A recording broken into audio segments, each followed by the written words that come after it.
Hello everyone. So once again I am back with one more video. So in this video we are going to do the same chapter algebra of class 6, but this time we will do exercise 9.2. That is the second exercise. So are you all ready? Yes? Okay, let's start. So the first question of this exercise is write in expanded form. This is exercise 9.2. Okay, so the first question is write in expanded form. Okay आपको इनको expand करके लिखना है. Expand करके लिखने का मतलब है जैसे अभी ये शॉर्ट में लिखे हुए हैं तो आपको इसको फुल फॉर्म में लिखना है, इसको बड़ा करके लिखना है. अब आप देखिए इसमें है क्या. ये फर्स्ट क्वेश्चन अगर आप देखें तो यहाँ लिखा है -2p ब्रैकेट होल पावर 3. इस बात का मतलब समझना जरूरी है. इस बात का मतलब ये है कि इस ब्रैकेट के अंदर जो भी लिखा है आपको उसको 3 टाइम्स मल्टीप्लाई करना है. किसी की भी पावर 3 का मतलब क्या होता है, उसका मतलब यही होता है. अगर इसकी पावर 3 है तो इसका मतलब है इसको आपको 3 टाइम्स मल्टीप्लाई करना है. ओके, अगर ब्रैकेट के अंदर कुछ लिखा हुआ है और बाहर पावर 3 है तो इसका मतलब ब्रैकेट के अंदर जो चीज है उसको आपको 3 टाइम्स मल्टीप्लाई करना है. तो ये तो बहुत सिंपल हो गया. यहाँ पर है -2p, तो आपको -2p को एक बार, 2 बार और 3 बार मल्टीप्लाई करना है. बस हो गया ये इसका एक्सपेंडेड फॉर्म. ये आपने एक्सपेंड करके लिख दिया. समझ में आया? अब देखो नेक्स्ट क्वेश्चन है 2 ब्रैकेट के अंदर है xy और उसकी पावर है 2. इसका मतलब ये है कि इस बार जो ब्रैकेट के अंदर है उसकी पावर 2 है, यानी कि उसको आपको 2 बार मल्टीप्लाई करना है. लेकिन ये 2 तो ब्रैकेट के बाहर है. अगर ये ब्रैकेट के बाहर है और इसके ऊपर कोई पावर है ही नहीं, इसका मतलब ये सिर्फ एक ही बार लिखा जाएगा. लेकिन जो ब्रैकेट के अंदर है उसकी पावर 2 है, यानी कि वो दोनों 2 बार मल्टीप्लाई किए जाएंगे, है ना. तो अब हम क्या लिखेंगे, अब हम लिखेंगे 2 और एक्स वाई को करेंगे 2 बार multiply. X y multiply by x y. ठीक है. क्यों? क्योंकि एक्स वाई की पावर 2 थी, यानी कि एक्स वाई को 2 बार मल्टीप्लाई करना था, ना कि 2. Is it clear? Now see the next question. The next question is 3ab की पावर 3. यहाँ कोई ब्रैकेट नहीं है, इसका मतलब ये जो पावर 3 है वो सिर्फ b पर है, 3 और a पर नहीं है. अगर ब्रैकेट होता और फिर पावर 3 होती इस वाले की तरह तो हम पूरे को 3 बार मल्टीप्लाई करते. लेकिन यहाँ पर सिर्फ b की पावर 3, यानी कि सिर्फ b को 3 बार मल्टीप्लाई करना है. तो और आसान हो गया ये. तो 3ab into b into b. Clear? तो ये हो गया इसका एक्सपेंडेड फॉर्म. अब लास्ट देख लेते हैं.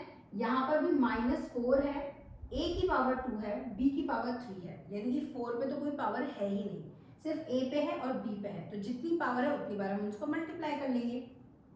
तो ये हो जाएगा -4a इंटू a, क्योंकि a की पावर 2 है, फिर b की power 3, b into b into b.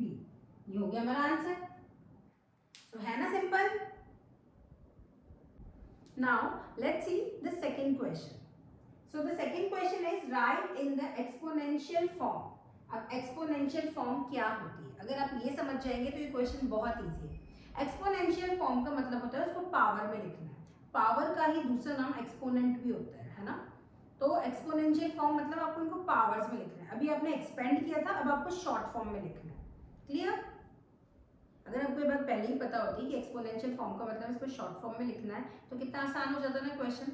पर इस क्वेश्चन का मेन पॉइंट ही यही है कि आपको कंफ्यूज किया जाए, कि आप यही सोचते रह जाए कि एक्सपोनेंशियल फॉर्म क्या होता है और आपको आते हुए भी आप ये क्वेश्चन नहीं कर पाएंगे. तो आप बस इतनी सी चीज याद रखिए कि एक्सपोनेंशियल फॉर्म का मतलब है उसको पावर की फॉर्म में लिखना है. अब देखो ये वाला क्वेश्चन देखो, यहाँ पर है -p into -p into -p. अभी इससे पहले जब हमने क्वेश्चन किया था उसमें इसी तरीके का फर्स्ट क्वेश्चन था. तो क्या मैं इसको ऐसे लिख सकती हूँ -p ब्रैकेट की पावर 3 लिख सकती हूँ, क्योंकि p 3 बार आ रहा है और माइनस भी 3 बार आ रहा है. तो क्या मैं -p पर ब्रैकेट लगा के पूरी पावर 3 लिख सकती हूँ, है ना. लिख सकती हूँ ना. तो बस यही हमारा आंसर हो गया ये एक्सपोनेंशियल फॉर्म. अब ये वाला क्वेश्चन देखो, इसमें a into a into a और ऐसा ही चलता जा रहा है कितनी बार तक, 10 टाइम्स तक. यानी कि हम a को 10 टाइम्स मल्टीप्लाई कर रहे हैं। अगर हम a को 10 टाइम्स मल्टीप्लाई कर रहे हैं तो क्या हम ये लिख सकते हैं कि a की पावर 10, उसका भी मतलब यही होता है a को 10 बार मल्टीप्लाई करना, है ना। तो हम यहाँ पर लिखेंगे a की पावर 10 और ये हमारा हो गया क्वेश्चन सॉल्व। अब बताओ, ये एक एक लाइन भी अगर आप एग्जाम में नहीं लिखो और ये भी आप क्वेश्चन छोड़ के आ जाओ तो फिर कोई फायदा है? इससे इजी क्वेश्चन आ सकता है एग्जाम में। बस आपको थोड़ी सी प्रैक्टिस करनी है, आपको पता होना चाहिए क्वेश्चन में करना क्या है, नहीं तो बाद में आप पछताएंगे कि अरे बस इतना सही करना था क्या।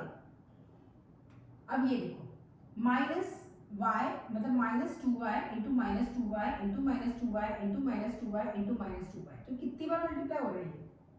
काउंट करो, ये हो रहा है 1 2 3 4 5 बार मल्टीप्लाई।